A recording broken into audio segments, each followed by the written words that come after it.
Speeding. Speeding. Speeding. 5, 4, 3, 2, 1. The world is changing faster than ever. What used to take decades is now taking years or even months. What you see right now is the illusion that people have had for many decades about the workplace being this secure place to work the rest of your life. For the first time in the history of our nation, our children will not do as well as us. We've seen our friends get laid off. We've been laid off. We've had our pay cut. People are overworked and underpaid. They seem to have less time and less freedom. They live under constant pressure. This is going to be forced. And so even if your employer loves you, they may have to cut you. There's something wrong that on Monday morning, the heart attack rate increases by 35%. Technology is accelerating, job security is declining. It just doesn't seem like the old models of making a living are as reliable as they used to be. Every aspect of our lives, there's a better way out there, but we're still doing it the old way. We live in the greatest country on the planet, and there are a lot of people sitting around complaining and being cynical. Like everyone's whining about this old model, and I'm like, why don't you leave it? Look at all this over here. Look at all this opportunity. Since so much of our lives revolve around our work and the way we make our living, many people are thinking there just has to be a better way. The biggest challenge facing our world today is not making money, is what are we going to do with all the displaced, unemployed people? People are afraid that they're going to make the wrong decision. People are afraid of the unknown. People are afraid that maybe I don't have the skills. Hey, sports fans. Industrial age is over. It's dead. It's dying. That's why going to school to get a job is an obsolete idea. A steady paycheck is an industrial age idea.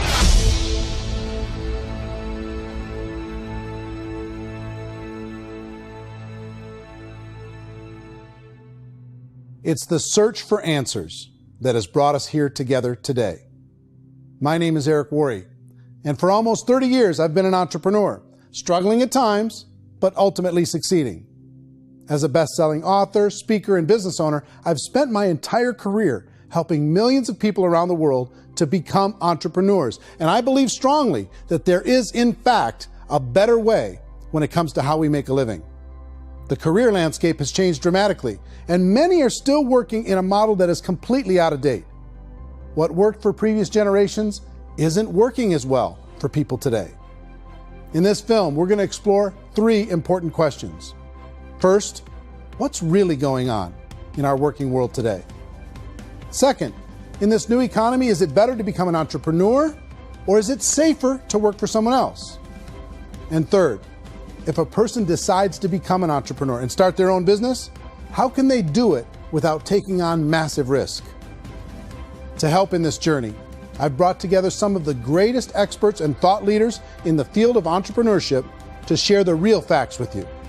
My intention is to give you new information that will allow you to make choices that are not limited by an old, outdated model. Let's start by understanding what's going on in our working world today.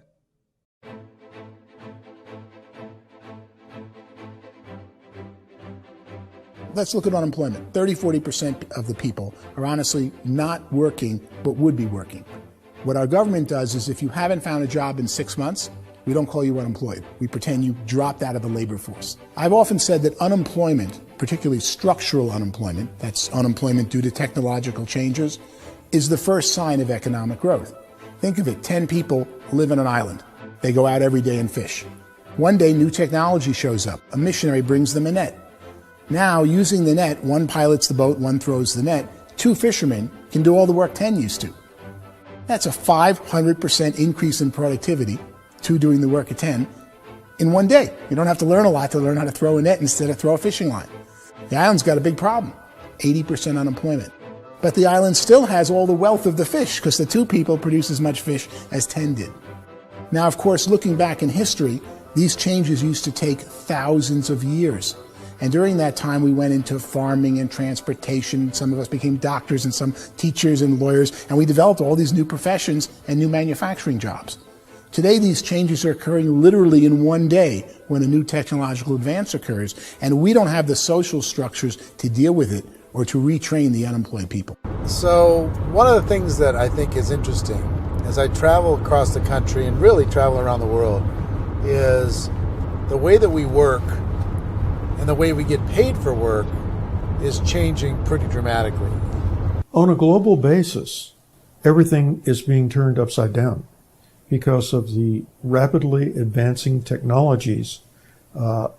They are eliminating many jobs, and we have been left with many people not prepared for the jobs that exist. A lot of demand in public companies was to squeeze out all the fat and to get just as much margin as we possibly could, and fat equals humans. So this idea of job security in information age is so obsolete, but it's still taught inside our school system. And that's where the problem starts. There's no financial education in the school system, and people are still trained to be employees to work for that paycheck. This is a chart on the middle class. What's happening in the middle class, those that went to school, their incomes have been coming down for years. And parents still say to their kids, go to school, get a job. Now what happens to all those middle class people who are dropping off the ends of the chart? Well, they become what's called working poor. And this is what happens to working poor. But they say poverty is ending. Well, poverty may be ending, but working poverty is going up. And this is food stamp usage. So food stamp usage in America is going through the roof right now because people cannot earn what they call a living wage. Most people have experienced financial pressures that I think are probably greater than they have been in the past. If you're not working for yourself, then it's going to be a pretty hard road for a lot of people. Today, if you're going to control your future, the 40-40 plan is gone, where you can graduate from college and get a job and work for 40 hours a week for 40 years. That day is gone. So some of these charts actually tell you what's going on. And this is a really interesting one, you know. People are going back to school because if I go back to school, I'll get a nice job. But this is what's happening to, it's called Sallie Mae, which is the student loan guys.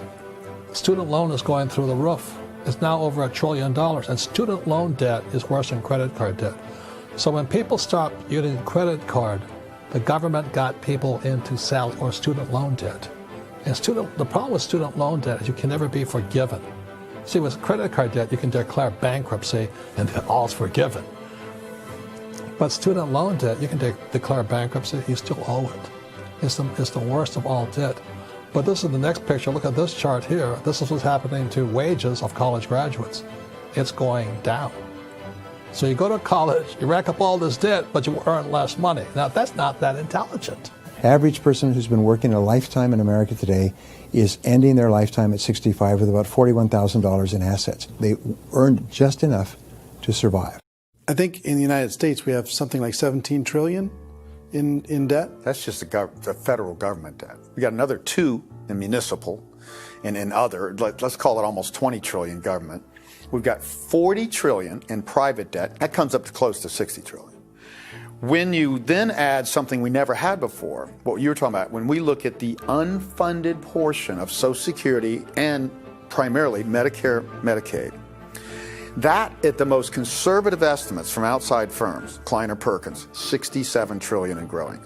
That's more than all our other debt. There's less conservative estimates that say it's 84 trillion or higher. I added up conservatively $127 trillion in total debt. Debt is a financial drug. When you take it to excess, it's like taking a drug. Yeah, it makes you feel better, it enhances your performance, but at a huge cost, eventually it kills you. And so that's what happens. We keep doing more and more debt, and you get less and less results, just like a drug, until the debt gets so high that it crushes the whole system. That's where we're at, 8.2 times GDP. You know who I feel sorry for? I feel sorry for the person who dreads going to work, who is sick to their stomach on Monday morning, who hates their alarm clock, who gets a little glimmer of hope on a Wednesday because it's hump day and says, thank God it's Friday. And they live for those 2 days a week where they get to be themselves and they don't have to be around people they don't like, and they don't have to play the political game in the office, and they don't have to live this half life.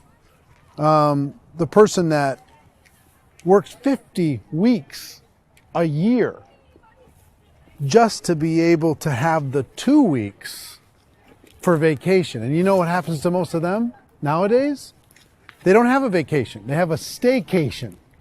They have time off of work, but they don't get to go where they want to go because they're overextended. They've got all this debt. They got all this situation. They hate their alarm clock. They can't sleep until they're done. They have to spend most of their life in traffic. I feel sorry for that group of people because there's a better way. They just don't know it. I see this really interesting attempt at rugged individuality in a 6x8 rectangle. And I feel like you're all the same, except for the little push pins of the pictures. There's different pictures. Yours is named Jenny and his is named Sujara, but it's the same people. And this is how they are, and they're just like the zombies, and there's no joy in there, there's no fun. There's always like the wacky woman who decorates her cubicle, and that's the most she can do there. You got to give her credits, right? The wacky cubicle woman. The basis for their life is worry. I'm worried, maybe I'll get fired. I'm worried maybe my company will go out of business. I'm worried I can't keep spinning the plates on paying the bills. I'm worried about how do I send my kids to college. I'm worried, what if the transmission of my car breaks? That's 2 or 3. I can't fix it. People live in a sea of worry, and it eats at them. Those signs that people held up during the Depression didn't say looking for gainful employment in a cubicle. It said looking for work. Work is what we're looking for. Job is just a unit of measurement. Work is what we're going after. It's time to look in the mirror and say, it's not the economy, it's my economy. It's my little world of where I am. I need to improve. I'm not going to wait for the economy to come back because, frankly, the economy is doing great in this country. So I'm here on Wall Street, the financial center of the universe, the financial capital of the world. This is where most people's money goes to at least be held for a time, right? With interest rates in banks being effectively zero, and many experts are predicting it's going to stay at zero for the next 10, 20, even 30 years, people feel like they don't have any choice but to put their future into equities, to put their future into the hands of other people on this stock market, and hope that the stock market goes up, hope that the stocks that their advisors pick or that they pick goes up. That's one way to go, I guess. It's my personal belief that if you put your future into the hands of yourself, in other words, you have earning power by yourself, I think you're a better investment than these guys. I think you controlling your future is a better option than handing over your retirement to these guys. The average household income in the United States is approximately $50,000 a year, what they call the middle class. To reach the top 25% of income earners, you need to earn at least $90,000 a year. To reach the top 10% would be a household income of $140,000, the top 5%, $190,000, and to be in the top 1%, you'd need a combined household income of at least $380,000 a year. So here's the question. What do you think would give you the best chance to move up and get to the top 10%, the top 5%, the top 1% or beyond? In my opinion, and in the opinion of many, many experts, the answer is to become an entrepreneur, to become your own boss. I think you have to be a business owner. I can't, the only time I ever say to someone it'd be great to be an employee is when they've already told me they've surrendered. I only tell people who are wounded spiritually that they should be an employee. And it's that feeling that you get when you pick up the backpack off the little Cub Scout and say, "Don't worry, little guy, we'll get you back to the camp." It is in no way a kindness when I tell someone they'd be a great employee. The other status symbol really increasingly is lifestyle. And people who can own their own business, maybe even work out of their house, that I tell you, people admire that. Like, gosh, I wish I could do that. The spirit of the entrepreneur is to be a risk taker and to be resourceful and unstoppable and to have a vision of yourself beyond where you are and not willing to settle for life as it is. Think about the great entrepreneurs. They're visionary. They have heart. They're willing to do today what others won't so they can do tomorrow what others can't. Personally, I don't think of the new economy, the old economy. I create my own economy. The entrepreneur's in control. I decide what the economy is going to be like. In the world of entrepreneurship, there are no limits. you can make as much as you want, depending on how much you want to work and how smart you are and how great a team you put together.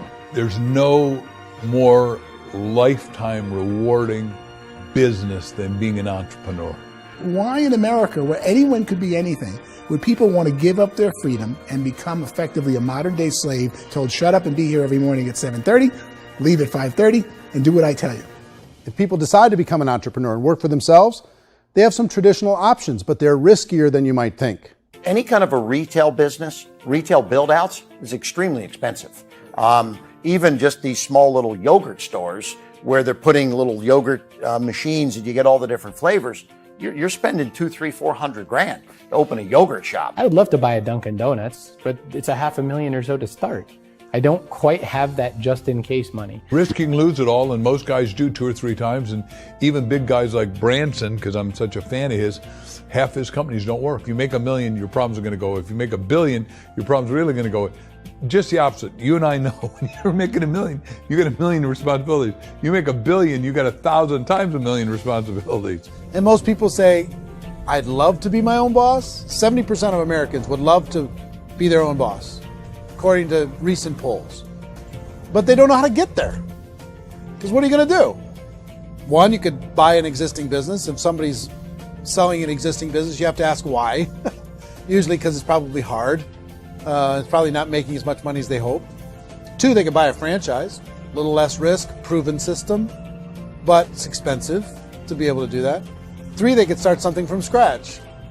And that's where a lot of people feel like, I don't have the chops to do it. I don't have the money. I don't have the product idea. I don't have the expertise. I don't have whatever it's going to take to be able to get there, and I can't risk my family to do it. So, 4th, they could become an investor. A lot of people in this town invest to try and figure out a way, but you got to be pretty smart with that game too, right? Venture capitalists, who are the very best and most sophisticated in investing in new breakthrough businesses, make it on 1 out of 11. That means 10 out of 11 are mediocre or fail. Most of them fail. That's the risk there. An angel investor is lucky to get 1 out of 15 or 20. A business is a team sport. Like, I have to have accountants, I have to have engineers, I have to have systems designers, I have to have sales, marketing, I have to have accounting, I have to have mission statements, I have to have legal and all that. The average Joe Schmo, even me, I go out there, I don't have the skills to put a business together. I think the bottom line for the 4 traditional options is they take money, sometimes a lot of it. They take expertise, and they take time. All of that adds up to just too much risk for most people. I bought a business from somebody else, and it was a lot of work. And you start wondering, what did I just buy? Because I guess ultimately I own your email list, and I just overpaid for it. People that start their own business, they spend a lot of money, they spend a lot of time, a lot of effort to get things started. And the more you invest on the upfront, the harder you typically work at it. I can tell you what the success rate is of a restaurant. What is it? They're crazy enough. About 90% of them fail. About 90%? In how quickly? Year or less. Wow. And if we're talking non-franchise, we're talking franchise, Sure. That's totally different. Yeah. But our students aren't getting franchise restaurants. You got to invest big money. Exactly. And with someone like McDonald's, you've had to work with the company for a long period of time, really know the Even have a chance of investing $1 million. have a chance, and it's a slim chance. What if there was a way that you had all the proven aspects, the comfort aspects, and you could still control your own life? What if there was both? In other words, you didn't have to create everything from scratch. You didn't have to be a super leader. All you had to do, what if there was a proven product already? You didn't have to create the product. And there's a proven system already, proven training already. Everything except an employer. That was the only thing that you didn't have. Do you think more people would be open to working for themselves in that environment?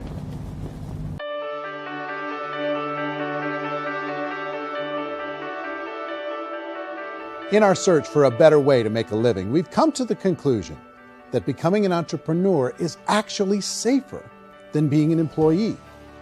And through our look at the entrepreneurial options, one particular path kept coming up from expert after expert. And I think most people will find it surprising because it's certainly a non-traditional business model. That model is for people to start their own business and become an entrepreneur through the creation of a network marketing business. Some people call it direct selling because the product is being sold directly from the manufacturer to the end consumer, cutting out the middlemen. Other people call it multi-level marketing, or MLM, because there are multiple levels of commissions paid. The most common term today is network marketing, because network marketing best describes using a large group of independent distributors, independent entrepreneurs, to move a product or service more efficiently. So my friend here, Donald Trump, and I, we always write about the network marketing industry. And the reason we support the network marketing industry is because it really is a business school for entrepreneurs. Because most people come out of school looking for a paycheck. Oh, that's terrible. I went to network marketing like that. I think if it didn't exist, we should invent it. It is that good. I think direct selling is a great way to do business today. It's very easy to get into that industry, and you can be self-employed, be, in effect, an entrepreneur. When we see multi-billionaires adding network marketing companies to their portfolio of companies, that would be a clue. When we see people who are very famous authors and very famous business people endorsing the industry, that would be a clue. These network marketing companies aren't $50 million companies. They're billions and billions of dollars. They lead the stock market. They're major companies. When we're going to get it? You know, and you're going to school to work for a paycheck. But if you want to be rich, be an entrepreneur. And network marketing gives you the spirit to be an entrepreneur.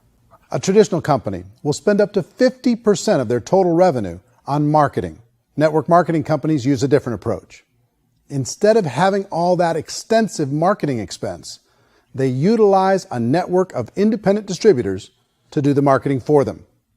Now, why do they do this? First, because word-of-mouth advertising is so much more effective today than traditional media advertising. Second, some products need to be explained or demonstrated, and an independent salesperson can do that more effectively than an ad campaign. Third, it's completely efficient. The company only pays for the marketing of their product if a sale happens and not before.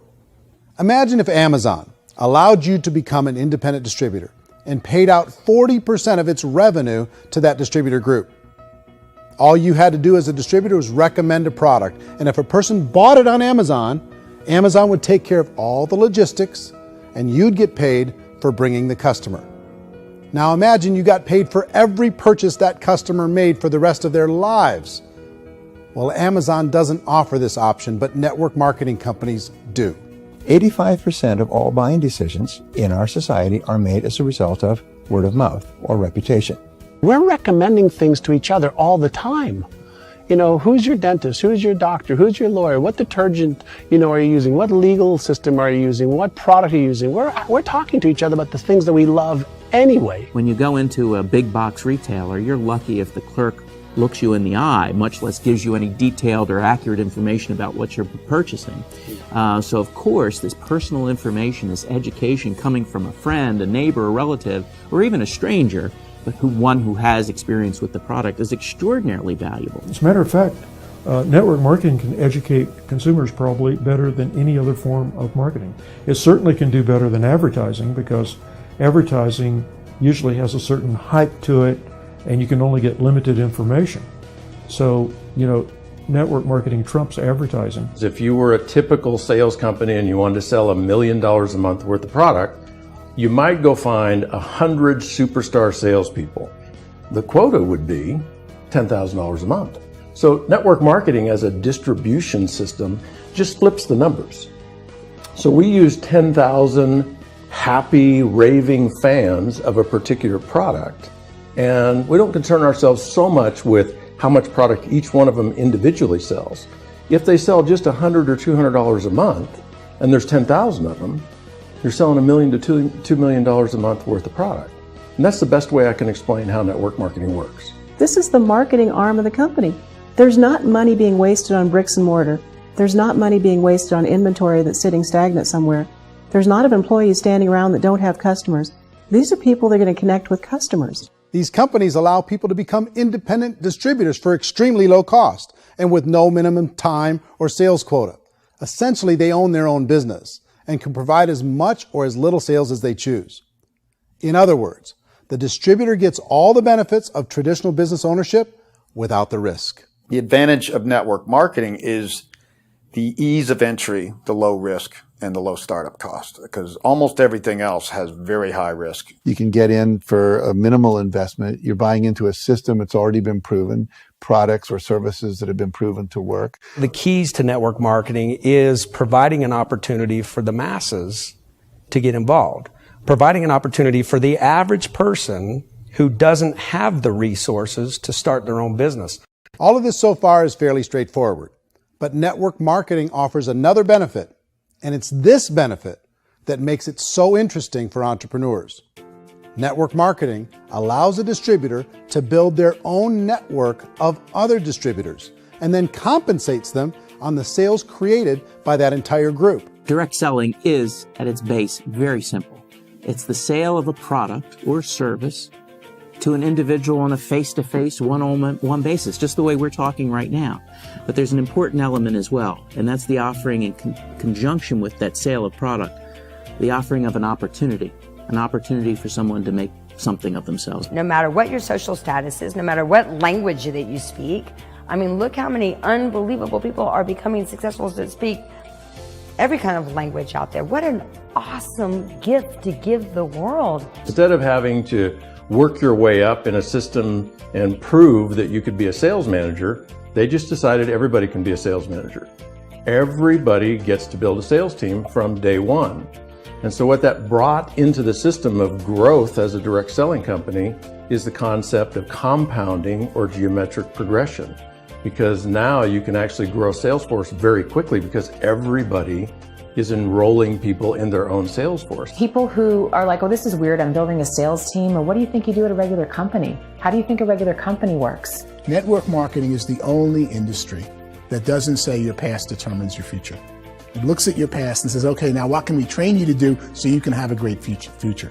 Every other employer out there wants to exploit you for what you already know, not teach you something new. Network marketing has the potential to save the United States and the world because it's going to teach people not to be employees, but to be entrepreneurs.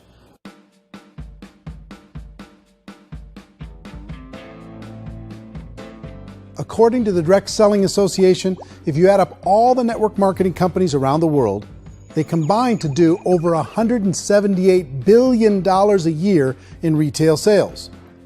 To give you an idea of how big that really is, the NFL, the National Football League, does approximately $9 billion a year. The music industry does a little more than $16 billion a year, and the movie industry does about $80 billion a year. Using a conservative average, network marketing companies pay their distributors about 40% of that $178 billion in the form of commissions, which adds up to more than $71 billion a year. That's almost $6 billion a month. It's almost $200 million in commissions every single day. So it's certainly working, and people are making serious money in network marketing. With the growth of the direct selling industry over the last 10, 15, 20 years, we've seen a broader understanding of the channel. We have seen more and more people getting involved in the business, so our penetration in the marketplace has increased, and thus the understanding in the marketplace of who we are has increased. And we've seen non-direct selling companies look at the direct selling model and say, something's going on there. People are making money. Companies are being profitable, individuals are being motivated, product is being delivered to market. Maybe we should explore this. Some people think only the people at the top make money. Well, let's take a look at that as well. In the network marketing profession, there are roughly 500 people in the world who earn over $1 million a year. If you round that number up to $2 million a year, that adds up to about $1 billion a year. That takes the $71 billion paid out each year down to $70 billion. So where does the rest of the money go? The vast majority goes to part-time people making anywhere from a few $100s a month to many thousands of dollars a month. It goes to people who choose to make it a full-time career move and earning even more than that. Every day, people are using the money they earn through network marketing to pay off debt, have more fun, and improve the quality of their lives. Everyone I know in network marketing has been doing that since the 50s. They go to work when they want to go to work. They stop working when they want to take time with their children to have a leisurely breakfast and discuss issues and drive them to school. They go back to work when they get home, wherever they're working out of. The biggest thing that I've seen is people that have become much happier in their life. MLM has probably made more millionaires of more people in more countries, and I've spoken to them in 67 countries, than any other single form of business, starting from nothing. If they have a choice between working a job for the next 10 years or working a network marketing business for the next 10 years, the result of working the network marketing business will be better. A lot of people within the industry go on and make this a career and do extremely well at it. Network marketing has been nothing but good for everyone I know that's been involved with it because they did it seriously and they played full out and they've been very successful. It's been a constant barrage of success stories and people showing off stuff they got as a result of it. How many people are involved? Approximately 16 million Americans and 96 million people around the world are currently participating in network marketing. And in a recent poll, 82% of those people report a good, very good, or excellent experience with network marketing. So people are happy.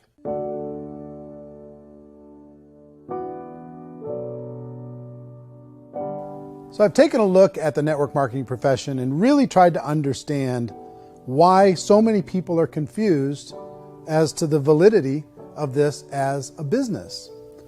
One is this pyramid shape. People get really messed up with this pyramid. Oh, it's one of those pyramid things. So I just think there are a lot of haters out there who really don't understand the industry and say, oh, it's a get-rich-quick scheme. It's a pyramid. Well, corporate America is a pyramid scheme. You know what I mean? It goes like this. You have thousands of MBAs, let's say working for Ford or General Motors or Coca-Cola. If all these MBAs, they're all trying to get to here, that's a pyramid. Only one guy's going to make it. Every 10 years, one's going to make it. Whereas you look at network marketing, it's like this. So you're here, and your job is to develop other CEOs coming up behind you. So it's an inverse pyramid. In network marketing, it's a very simple concept. If you sell product, you get paid. It is paid based on production. There is no first mover's advantage. There is no investment component where the more somebody spends, the more they're entitled to make. So the two are polar opposites of each other. It doesn't matter what shape the company is or the compensation plan is shaped, whether it's a circle or a pyramid or a triangle or a trapezoid, it doesn't matter. If compensation is coming primarily from recruitment, then you got a problem.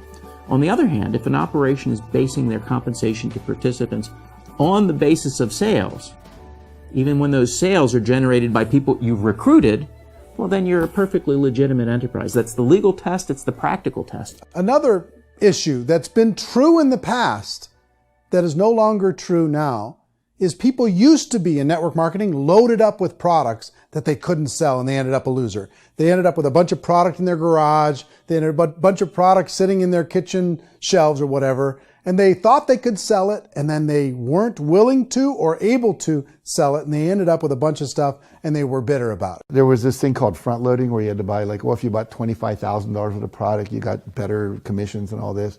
Today, it's almost all done by computer. It's direct mail comes from a warehouse somewhere else. You don't have to have all this inventory. You don't have to stock up. It's a paperless world now. Most of it's done online. You have a back office. It really works. And the technology has changed everything. Third issue is people start talking about 99% of people in network marketing don't make any money. Well, we've talked about that over the course of this journey together. Almost $200 million a day is being paid out to network marketing distributors around the world. The naysayers, the people who say that it doesn't work, are usually the ones who just don't know how to make it work for themselves. And so they're giving you an opinion, and I tell people, don't confuse people's opinions with expertise, because opinions are free. And don't confuse sincerity with the truth, because people could be sincerely wrong. But here's the reality inside of network marketing. The vast majority of people that get involved in network marketing just become customers, and they get involved to be able to purchase product at a lower price. If you take Costco as an example, if a person goes into Costco and gets a membership to Costco so they can get a lower price on the product, we don't call that person a loser because they have a bunch of product that they walked out with with a smile on their face. Yet when some people want to take a look at network marketing, they say, well, those people, they're just using the product and they aren't earning an income, so they must be a loser. They're not a loser, they're a happy customer. That's the vast majority of people that are involved in network marketing. Now, a smaller percentage of those people decide to go build a business. They earn $300 a month, $500 a month, $1,000, $2,000.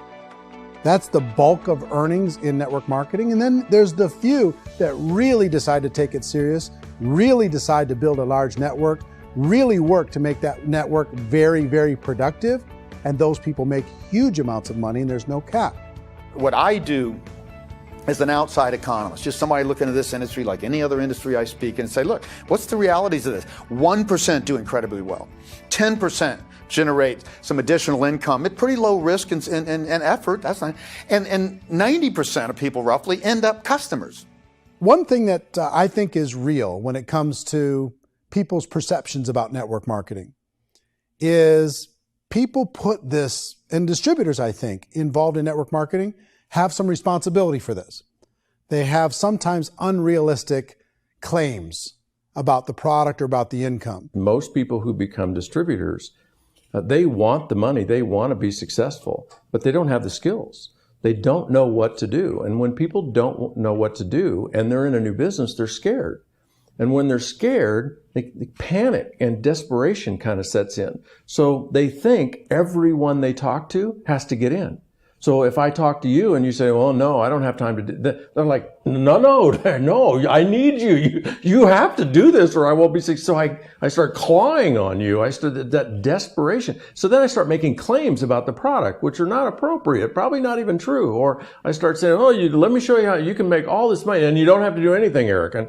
And so you just totally misrepresent the opportunity, and you're clingy with people because you think you need everybody to be successful, and you don't. You know, one of the messages that I try to deliver most forcefully to companies as well as salespeople in direct selling is that you don't have to overpromise.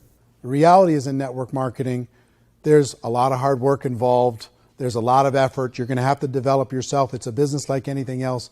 It's going to take some time, but in my opinion, it's better.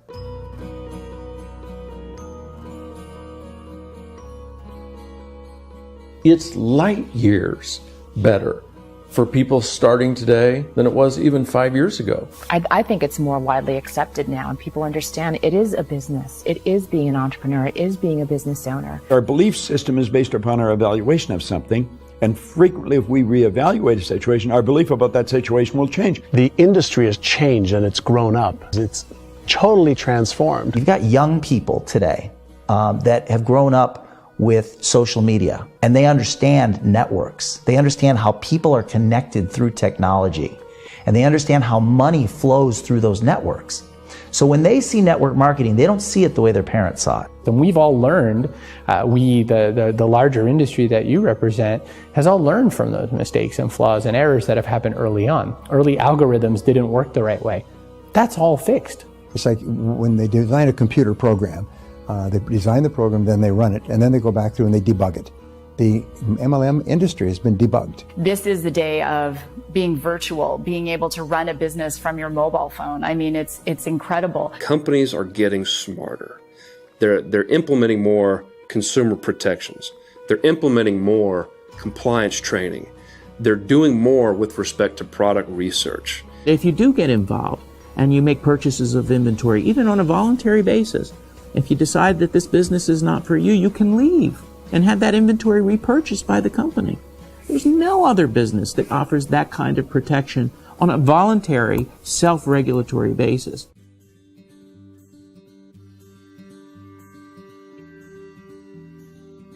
If you decide to look further into a network marketing business in order to generate more cash flow for your family, I would recommend reviewing the following 4 elements.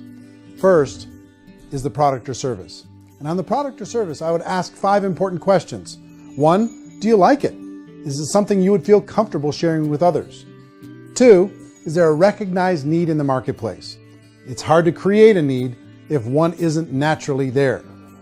3rd, does the product meet that need? Does it solve a legitimate problem for consumers? And 4th, is it priced to sell? Can it compete in the marketplace? And fifth, is it priced for profit? Is there enough margin for the company and the distributor to be able to generate income for the long term?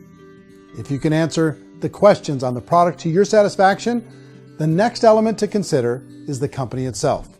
Is it well run? Do you believe in the founders or the management team? Do you feel they have what it takes to go all the way? See, it doesn't matter how good the product is if the management can't take care of the company. Good management can change with the times. They can handle adversity. They can make good decisions. Make sure you choose a company that can serve you for a long time. The third element to consider is the compensation plan. And with that, there are 3 important things to look at. First, a brand new person needs to be able to generate some money fairly quickly.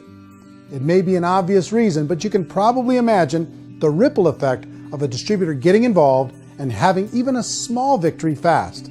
That can only help with the overall success of the organization. Second, a person should be able to develop a moderate part-time income in a reasonable period of time.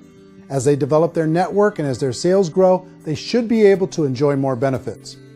And third, for the people who are really serious, for those who decide to really go pro in the network marketing profession, there should be the possibility to make a serious full-time income if they work hard and are committed to developing their skills. If you're comfortable with the product, the company, and the compensation plan, the last thing you should look at is the support that will be made available to you. Does the company have a website? Does it have a solid online reporting tool?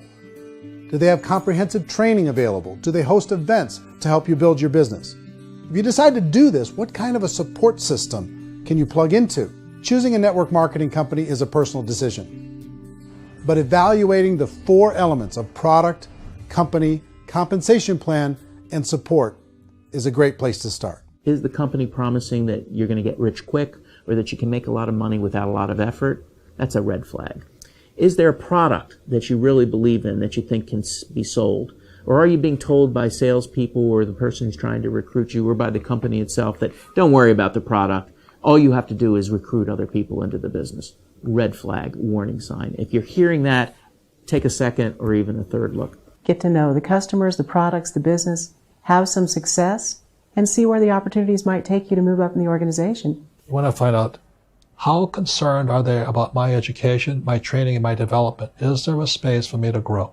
Most important question. Learn everything that you can about the product. Make sure it's something that you believe in, and learn everything you can about the industry and work that system. You have to be very passionate about whatever that company is doing. I would get involved. You can always test drive anything, the product, the service, the community, and then lean into it a bit. If it feels good, then lean into it a lot.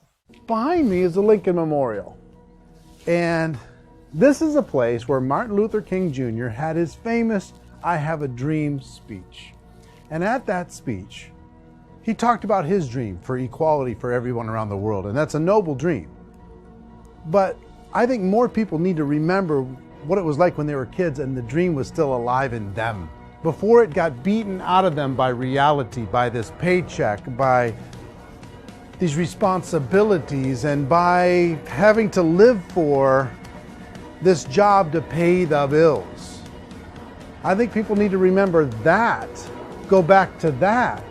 Once they know that there's a better way, I think their future is going to be much brighter. They can live a better life.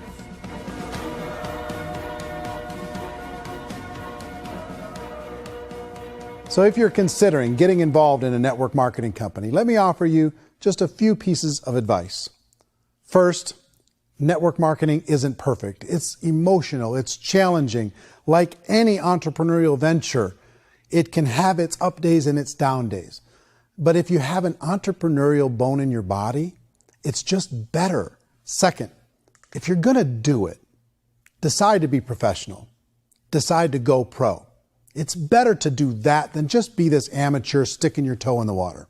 Third, as any professional, you're going to have to learn some new skills. And I promise you, inside of the network marketing profession, they're not too difficult to learn. Fourth, like anything worthwhile, it's going to take some time.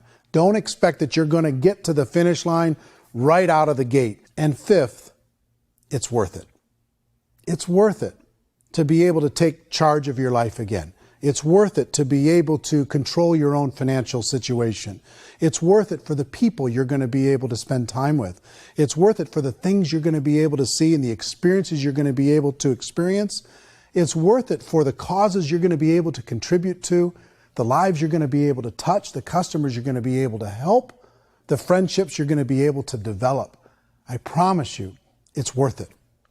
Remember, most people are searching for answers just like you are. But I do have to tell you the catch to network marketing. If there is a catch, if you want to understand this from an emotional point of view, people say, well, it sounds too good to be true. It's not, it's hard work. But here's the catch. Most people still don't understand it.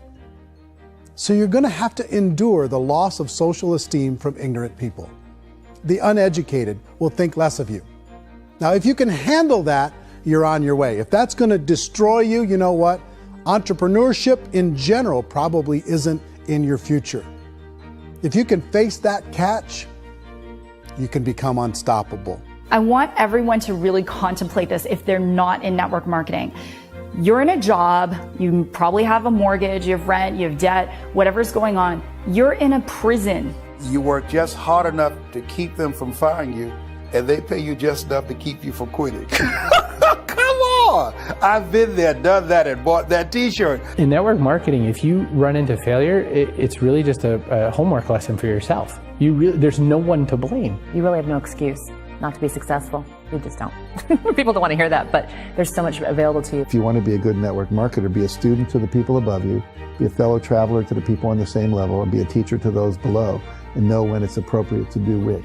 People who are not afraid of asking people to buy things, or not afraid of persuading people with a chance they may say no, these people own the future. Nothing happens until something moves. So you got to go move, you got to go do something, or nothing's going to change in your life.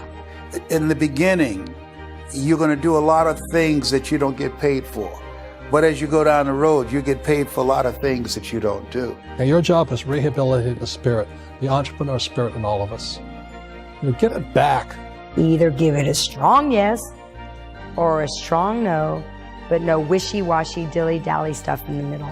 There's dreams and there are nightmares, but I believe that the biggest nightmare of all is when you don't pursue your dream. You're going to see some monumental growth in this profession. It's an exciting, exciting time to be involved with the network marketing profession. The next 10 years, I see just exponential growth. When that tipping point comes, it's not a matter of asking somebody, have you ever heard about network marketing? You're really asking them, which company are you building your wealth in? We are here to fix the world, to improve relationships with other people, to improve other lives. And the real reward comes as an entrepreneur in any level from teaching somebody something and watching them soar. There is no greater reward.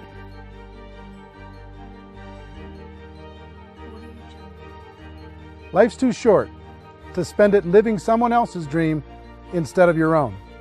It's too short to spend it living at a fraction of your potential. Can being an entrepreneur be a challenge at times? Sure. But here's what you get in exchange. It can be yours. Something that you built, something that you created, something that you made happen. This balloon represents your dream. It represents entrepreneurship. My wish for all of you is that you would reach out and grab it. The choice is up to you.